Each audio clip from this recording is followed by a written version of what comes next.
வணக்கம் நண்பர்களே, நான் ராகவேந்திர ஆரா. இது ஆரா அப்டேட்ஸ். என்னுடைய இந்த யூடியூப் சேனலுக்கு இதுவரை நீங்கள் சப்ஸ்கிரைப் செய்திருக்கவில்லைன்னா ஒண்ணு கெட்டு போயில உடனே சப்ஸ்கிரைப் பண்ணிடுங்க.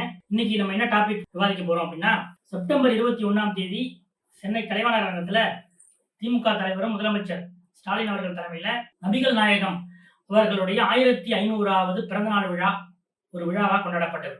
இந்த விழாவை ஏற்பாடு செய்தவர் இது திமுக நடத்துற விழாவா அல்லது அரசு விழாவா அப்படின்ற ஒரு ஒரு கேள்வி இருக்கும்போது அந்த அந்த அழைப்பிதழை நான் பார்த்தோம்னா அதுல அன்புடன் அழைக்கும் அன்வர் ராஜா முன்னாள் அமைச்சர் என்று இருந்தது.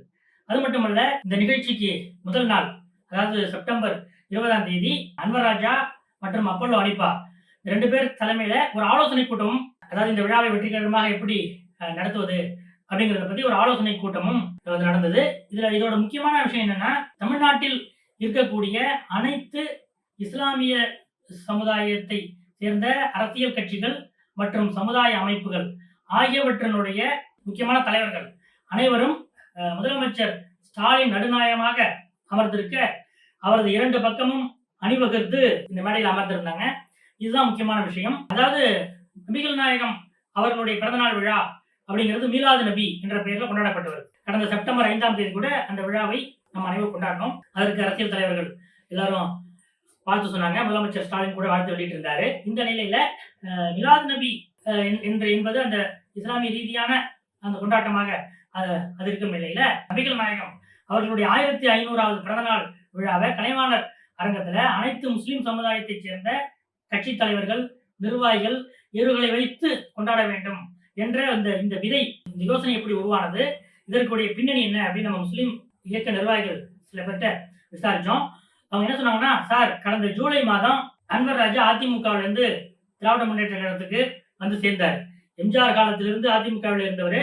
அங்க பிஜேபி கூட்டணி ஏற்கனவே இருந்த நிலையிலும் சில வருடங்கள் அங்கே நீடித்தவர். இப்போ திடீர்னு கிளம்பி இங்க வந்துட்டாரு.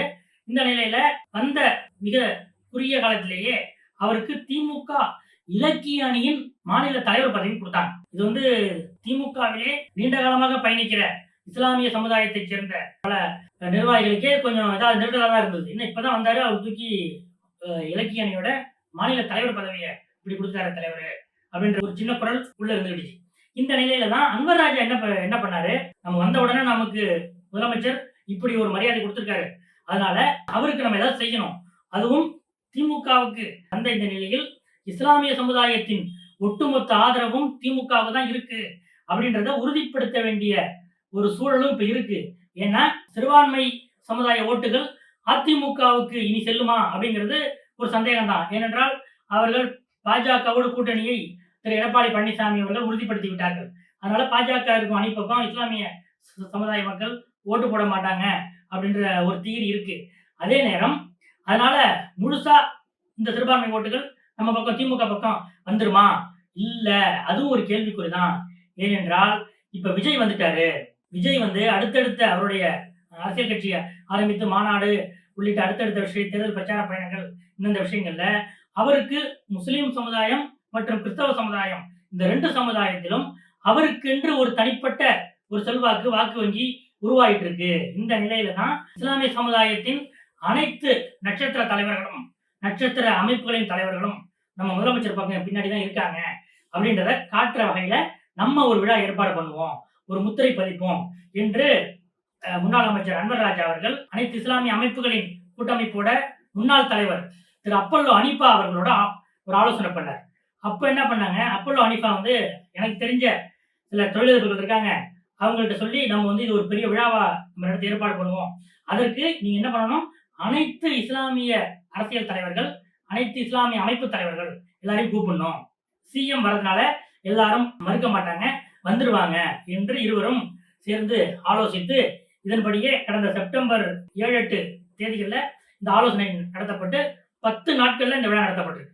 ஒவ்வொரு பேராசிரியர் காதர் மொய்தீன், பேராசிரியர் ஜவாஹிருல்லா, எஸ்டிபிஐ மாநில தலைவர் நெல்லை முபாரக், மனிதநேய ஜனநாயக கட்சியின் தலைவர் அன்சாரி, இப்படி ஒவ்வொருத்தரோடும் அன்வர் ராஜாவே அவர்களை போன் பண்ணி இது மாதிரி நபிகள் நாயகத்தோட 1500வது ஆண்டு விழாவை கொண்டாடுறோம், அதற்கு முதலமைச்சர் வர்றாரு, எல்லாரும் வர்றாங்க, நமக்குள்ள இருக்கிற இந்த கருத்து வேறுபாடுகள் இதெல்லாம் ஒதுக்கி வச்சுட்டு நபிகளாருக்காகவும் முதலமைச்சருக்காகவும் நம்ம ஒரே மேடையில் வரணும் வாங்க என்று அன்வர் ராஜா அழைக்க அனைவரும் வந்து விட்டார்கள். இந்த நிலையில தான் முதலமைச்சர் ஸ்டாலின் இந்த விழாவில் பேசிய பேச்சு ரொம்ப முக்கியமானது.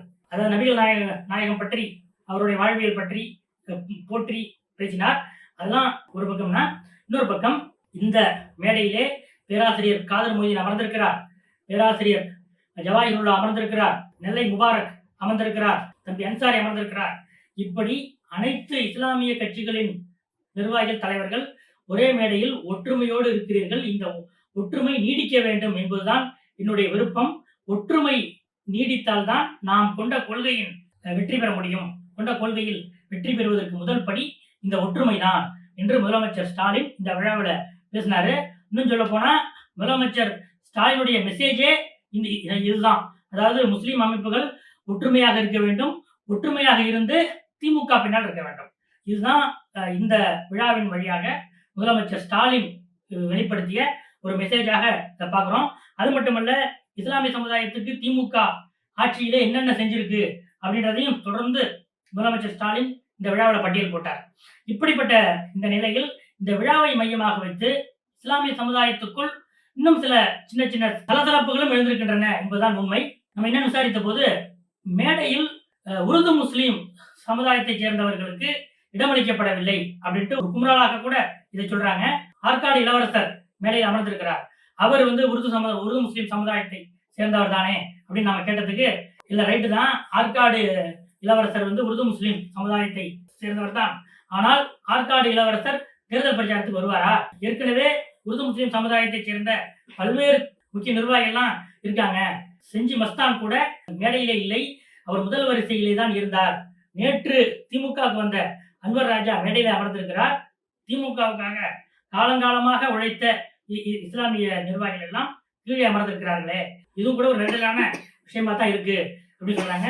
மனிதநேய மக்கள் கட்சியை சேர்ந்த சில முக்கிய நிர்வாகிகளை வருத்தப்பட்டு என்ன சொன்னாங்கன்னா, முதலமைச்சர் எங்களுடைய ஒற்றுமை பற்றி விரும்புறாரு, ஒற்றுமை பற்றி பேசுறாரு, இஸ்லாமிய சமுதாயத்துக்கு செய்த நன்மைகள் பற்றிலாம் பேசுறாரு.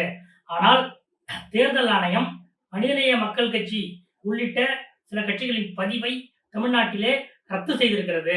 இதற்கு எங்களுடைய மாமக தலைவர் பேராசிரியர் ஜவாஹிருல்லா ஒரு விரிவான அறிக்கையை வெளியிட்டிருக்காரு. அதுக்கு அப்பீல் போவோம் அப்படின்னு சொல்லியிருக்காரு. பீகாரிலே தேர்தல் கமிஷன் சார் என்று சொல்லக்கூடிய அந்த சிறப்பு தீவிர வாக்காளர் திருத்தம் அது பண்றாங்க. அதற்கெல்லாம் கடுமையாக குரல் கொடுக்கிற முதலமைச்சர் ஸ்டாலின் ஒரு சிறுபான்மை மக்களுடைய கட்சி, அதுவும் தன்னுடைய கூட்டணியிலே இருக்கக்கூடிய கட்சி மனிதநேய மக்கள் கட்சியின் ரெஜிஸ்ட்ரேஷனையே தேர்தல் ஆணையம் ரத்து பண்ணியிருக்கு. இதற்கு எதிராக ஒரு கண்டன குரலை முதலமைச்சர் எழுப்புவார் என்று எதிர்பார்த்தோம். இந்த விழாவிலாவது பேசுவார் அப்படின்னு எதிர்பார்த்தோம். அவர் பேசவே இல்லையே அப்படிங்கிறது எங்களுக்கு கொஞ்சம் வருத்தமா இருக்கு அப்படின்னு மனிதநேய மக்கள் கட்சி தரப்பிலும் சொல்றாங்க. ஆக இந்த விழா பற்றி நாம் விசாரித்த போது, அன்வர் ராஜா அவர்கள் திமுகவுக்கு வந்த நிலையில் ஒரு முத்திரை பதிக்க வேண்டும் என்று விரும்பியிருக்கிறார். அதற்கு சில பின்னணிகளும் இருக்கின்றன. ஒட்டுமொத்த சிறுபான்மை வாக்குகளும் திமுகவுக்கே வர வேண்டும், விஜய் பக்கம் அதில் சிறு சதவீதம் கூட சென்றுவிடக் கூடாது என்ற ஒரு முனைப்பு தான் இந்த ஒரு விழாவின் முன்னெடுப்புக்கு காரணம் என்று, அரசியல் ரீதியான காரணம் என்று சொல்கிறார்கள். இந்த வாக்கு கணக்குகள் எப்படி இருக்கும் என்பதெல்லாம் வருகிற சட்டமன்ற தேர்தல் முடிவுகள் தான் நமக்கு சொல்ல வேண்டும். அடுத்தடுத்த அப்டேட்டுகளை அறிந்து கொள்ள இணைந்திருங்கள். நான் ராகவேந்திர ஆரா. இது ஆரா அப்டேட்ஸ். நன்றி.